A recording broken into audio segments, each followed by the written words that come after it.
Hello everyone, welcome to this channel. আমি আজি class 10 সমাজ বিজ্ঞানৰ ৰাজনৈতিক পাৰ্টৰ ফাৰ্স্ট লেসনৰ টপ 10 মোস্ট ইম্পৰ্টেন্ট কুৱেশ্যন যিবিলাক ইউনিট টেষ্ট আৰু HSLC ত অহাৰ পূৰ্ণ সম্ভাৱনা আছে আৰু লগতে ADR ৰ বাবে মোস্ট ইম্পৰ্টেন্ট হয় আৰু আমি জানো যে ADR ত 3rd গ্ৰেড আৰু 4th গ্ৰেডৰ ক্লাস 6 ৰ পৰা ক্লাস 10 লৈকে সমাজ বিজ্ঞানৰ বহুত কুৱেশ্যন কমন পৰে সো আমি আহক আলোচনা কৰো কি কুৱেশ্যন আছে আমি ফাৰ্স্ট লেসন ভাৰতীয় গণতন্ত্ৰ এইটো অধ্যায়ৰ বিষয়ে আমি 10টা ইম্পৰ্টেন্ট কুৱেশ্যন আলোচনা কৰিম এক নম্বৰ কি আছে 1945 চনত অনুষ্ঠিত হোৱা নিৰ্বাচনত ইংলেণ্ডত কোনটো দল জয়ী হৈছিল এনসাৰ কি শ্ৰমিক দল জয়ী হৈছিল নম্বৰ 2 কেবিনেট মিশন ভাৰতলৈ কেতিয়া আহিছিল আমি জানো যে কেবিনেট মিশন ভাৰতলৈ 1946 চনৰ মাৰ্চ মাহত আহিছিল 3 সংবিধান সভাৰ প্ৰথম সভাপতি কোন আছিল এনসাৰ কি হ'ব ডক্টৰ সচ্চিদানন্দ সিনহা Number 4 খসৰা সমিতিৰ অধ্যক্ষজনৰ নাম কি answer doctor B.R. Ambedkar Number 5 সমাজবাদী আৰু ধৰ্মনিৰপেক্ষ শব্দ দুটা সংবিধানৰ কিমান সংশোধনী মতে প্ৰস্তাৱনাত সন্নিৱিষ্ট হৈছিল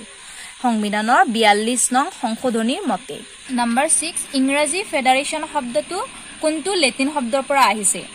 এনসাৰ লেটিন শব্দ ফোৰ্ডাছৰ পৰা আহিছে Number 7 যুক্তৰাষ্ট্ৰৰ গৃহভূমি বুলি কাক কোৱা হয় এনসাৰ আমেৰিকা যুক্তৰাষ্ট্ৰক কোৱা হয় নম্বৰ 8 ভাৰতবৰ্ষত দ্বৈত নাগৰিকত্ব ব্যৱস্থা আছে নে এনসাৰ নাই নম্বৰ 9 ভাৰতবৰ্ষৰ সংসদীয় গণতন্ত্ৰৰ ধাৰণাটো কোনখন দেশৰ সংবিধানৰ পৰা অনুকৰণ কৰা হৈছে এনসাৰ ইংলেণ্ডৰ পৰা অনুকৰণ কৰা হৈছে নম্বৰ 10 ইম্পৰ্টেন্ট কুৱেশ্যন ইউএনৰ সম্পূৰ্ণ নাম কি ইউনাইটেড নেশনছ অৰ্গেনাইজেশনছ আৰু ইয়াৰ পৰা মনত ৰাখিবলগীয়া কথা কেইটা হৈছে সংবিধান সভাৰ প্ৰথম বৈঠক কেতিয়া হৈছিল 1946 চনৰ 9 ডিসেম্বৰ তাৰিখে আৰু তেতিয়া সভাপতি কোন আছিল ডক্টৰ সচ্চিদানন্দ সিনহা যেটো আমি নম্বৰ 3 ত পাইছো আৰু এই সভাখনতে ডক্টৰ ৰাজেন্দ্ৰ প্ৰসাদক সংবিধান সভাৰ স্থায়ী সভাপতি হিচাপে নিৰ্বাচন কৰা হৈছিল আৰু এই সভাখনৰ